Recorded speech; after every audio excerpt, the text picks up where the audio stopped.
Salut tout le monde, c'est Valérie Michel, ambassadrice du Christ. Ce matin, je voudrais partager avec vous l'amour. L'amour, on va parler de l'amour.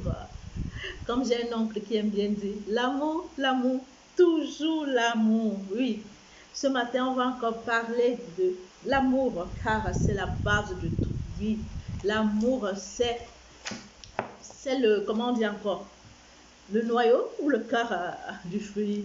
Voilà, vraiment, la règle d'or, c'est l'amour, l'amour, l'amour, l'amour et encore l'amour. Voilà. Ok, de quoi aujourd'hui c'est séance évangélisation car je rencontre beaucoup de personnes, comme j'aime bien dire, qui sont en manque d'amour, qui ont besoin d'amour. Mais ce qu'ils n'ont pas compris, c'est que l'amour, ça vient d'abord de toi. L'amour est en toi. Tu es amour. Pourquoi je dis que tu es amour? Il est amour, nous sommes amour.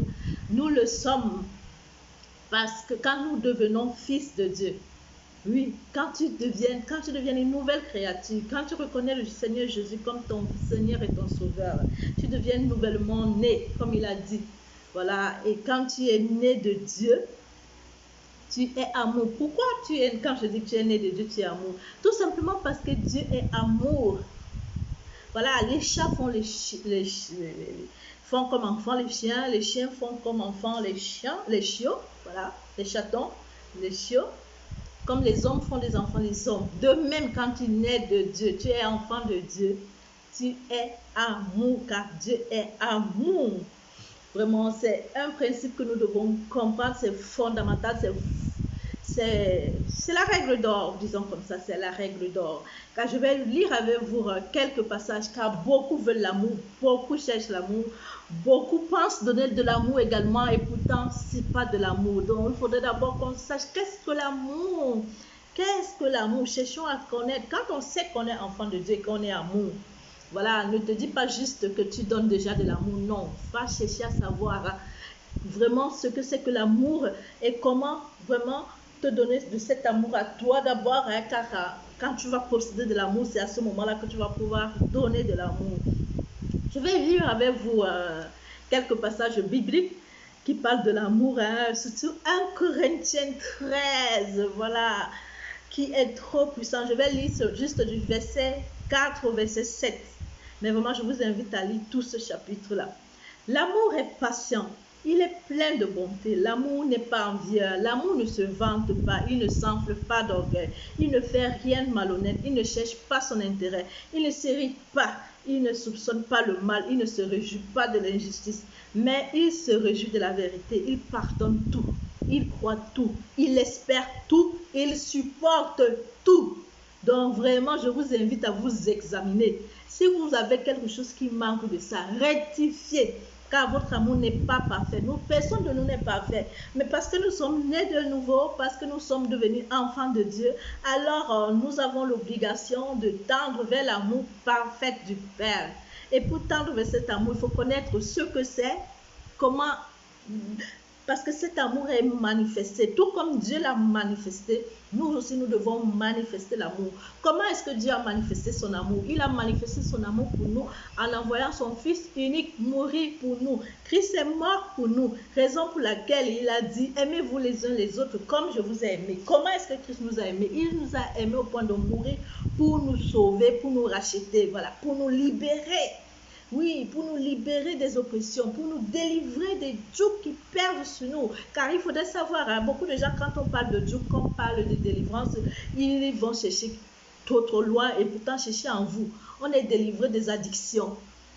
C'est ça, ce sont des fardeaux qui pèsent sur nous. Quelqu'un qui, si vous ne le savez pas au présent, sachez-le. Si vous avez des tendances à beaucoup boire, c'est un joug qui pèse sur vous que vous devez vous décharger de ça.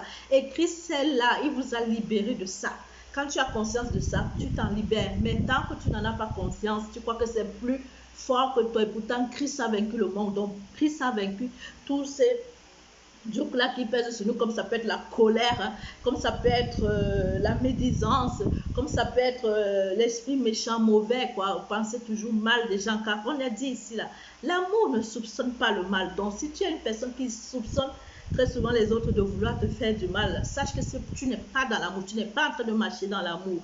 Si tu es de ceux qui se réjouissent quand ils voient des choses injustes qui se passent, voilà, même si c'est pour vos ennemis, tu n'es pas dans l'amour, tu n'es pas en train de marcher dans l'amour. Si tu t'enfles d'orgueil parce que tu dépasses les autres, tout simplement, peut-être parce que tu te sens plus belle ou parce que tu te sens plus prospéreuse et que tu as plus de ceci ou de cela. Sachez que vous n'êtes pas en train de marcher dans l'amour.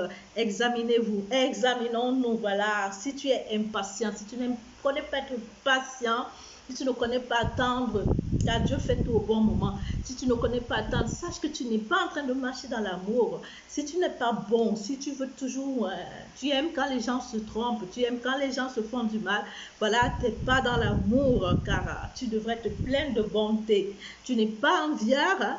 Voilà, tu n'envies pas ceux qui réussissent. Hein? Voilà, tu les félicites et tu cherches toi aussi à réussir dans ton domaine à toi. Voilà, c'est vraiment qu'il faut s'examiner journalièrement, quotidiennement. Il faut s'examiner, examiner son cœur, examiner ses actes, examiner ses pensées, examiner ce qui sort de nos bouches. Voilà, je vais encore lire notre verset de Luc 6, 35 qui dit « Mais aimez vos ennemis, faites du bien et prêtez sans rien n'espérez en retour. Votre récompense sera grande et vous serez fils du Très-Haut, car il est bon pour les ingrats et les méchants. » Oui, je vous le rappelle. Ça, quand je n'avais pas compris ça, c'est maintenant que je comprends, c'est que quand on dit que Dieu est bon avec les ingrats et les méchants, il faudrait prendre une autre approche, quoi. Quand moi je comprenais que Dieu est bon avec les ingrats et les méchants, je me disais donc il faut être ingrat et méchant pour que Dieu soit bon pour toi. Non, c'est juste de nous faire comprendre que si cette personne-là, si ce Dieu-là, le Très-Haut, le Tout-Puissant, s'il sait être bon avec les ingrats, avec les méchants, toi qui n'es ni ingrat ni méchant, combien de plus forte raison sa bonté sera pour toi. Donc vraiment, vraiment, examinons-nous quotidiennement.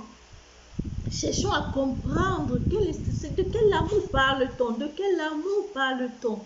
Et cherche à comprendre si tu es en train de marcher dans l'amour, si tu es vraiment en train d'aimer ton prochain comme il le faut.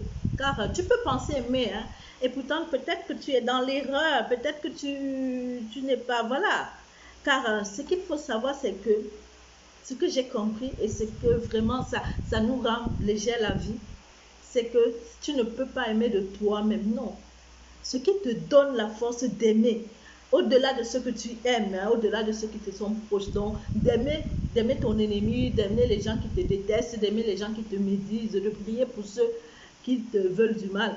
Voilà, ce qui te permet d'atteindre cette dimension-là dans l'amour, c'est quand tu te remplis de l'amour du Père, quand tu te remplis, quand tu prends conscience de l'amour que Christ a fait pour toi, du sacrifice que Christ a fait pour toi, quand tu te rends compte que Christ a donné sa vie pour toi, Christ est mort pour toi, Christ a été crucifié. Donc, crucifié, ça veut dire qu'il s'est fait malédiction, parce que tous ceux qui s'étaient crucifiés étaient maudits.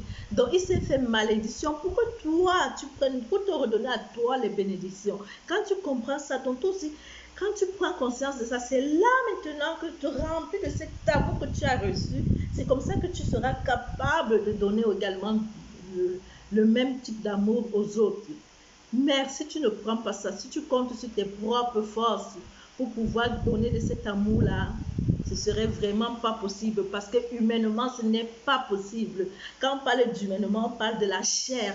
La chair est ses désirs et ses passions. Quand tu es dans les désirs et les passions de la chair, tu ne peux pas faire les choses de l'esprit. Car réussir à aimer comme Christ a aimé, réussir à aller au-delà de la race, à aller au-delà des méchancetés que tu subis ou des ingratitudes que tu reçois, pour réussir à aller au-delà de ça, ce n'est pas dans ta chair, car la chair, non, elle a ses passions et ses désirs. C'est pour ça que tu vas retrouver quelqu'un, tu ne pourras pas, si tu restes dans la chair, tu ne pourras pas faire du bien à quelqu'un qui veut te faire du mal. Non, non, non, la chair ne te le permettra pas. Et pourtant, pour réussir à le faire, il faut que tu sois de ceux qui marchent dans l'amour, c'est-à-dire qui vivent par l'esprit, qui cherchent à honorer le Père, qui cherchent à obéir au Père, qui ne sont pas des écouteurs oublieurs, voilà, qui écoutent la parole. Quand je te dis pardonne, tu pardonnes.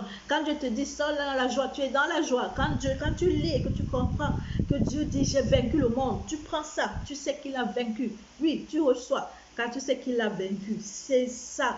Vraiment, j'exhorte tout le monde, car je vois beaucoup de personnes qui souffrent. On souffre tous très souvent parce qu'on cherche l'amour. Et pourtant, l'amour est en nous. Donne de l'amour, tu vas recevoir de l'amour. Comme on dit, celui qui arrose sera arrosé. Arrose les gens de ton amour, tu verras que toi aussi tu seras arrosé. Voilà, c'est ce que je voulais partager avec vous. Vraiment, prenons conscience de l'amour. L'amour, je ne cesserai de parler de l'amour, car c'est vraiment ça qui fait le fondement. Christ, le Père qui nous a créés, c'était par amour. Il nous a... Adam et Ève l'ont trahi, mais toujours par amour, il a envoyé le Christ pour nous racheter, pour nous réconcilier, pour nous libérer, pour nous délivrer de tout qui pesait sur nous. Voilà, va, dépose tes fardeaux au pied du Père. Vraiment, voilà, comment nous avons connu l'amour. Christ a donné sa vie pour nous. Nous aussi, nous devons donner notre vie pour les frères et sœurs. 1 Jean 3, 6. Oui. Si tu sais, si tu es conscient que Christ s'est sacrifié pour toi, toi aussi tu seras capable de te sacrifier pour les autres, car c'est l'amour. C'est l'amour. Voilà, là, c'est que aussi. Vraiment, je vous en supplie, je vous exhorte grandement. Cherchez à marcher dans l'amour. Examinons-nous constamment, et que notre amour soit sincère, que notre amour ait le mal en horreur. Attachez-vous de toutes vos forces au bien, notamment en ce qui concerne l'amour fraternel. Soyez pleins d'affection les uns pour les autres. L'estime mutuelle, soyez les premiers à les manifester. Ça, c'est Romains 12, 9, verset 9, 10. Voilà. Je vous invite vraiment à chercher à comprendre ce que c'est que l'amour, à chercher à comprendre ce que, et avoir la conscience permanente et constante de l'amour. Car Dieu, c'est un Dieu parfait. Il est fidèle. Voilà. Il n'a pas d'ombre de nuance. Il ne change pas. Il n'est pas changeant. Il n'est pas changeant. Donc vraiment, je vous invite grandement à comprendre l'amour, à chercher à marcher dans l'amour et à demeurer dans l'amour. Ok, c'est ce, je vous salue, je vous envoie de gros bisous et je vous dis à bientôt dans une prochaine vidéo. Ciao!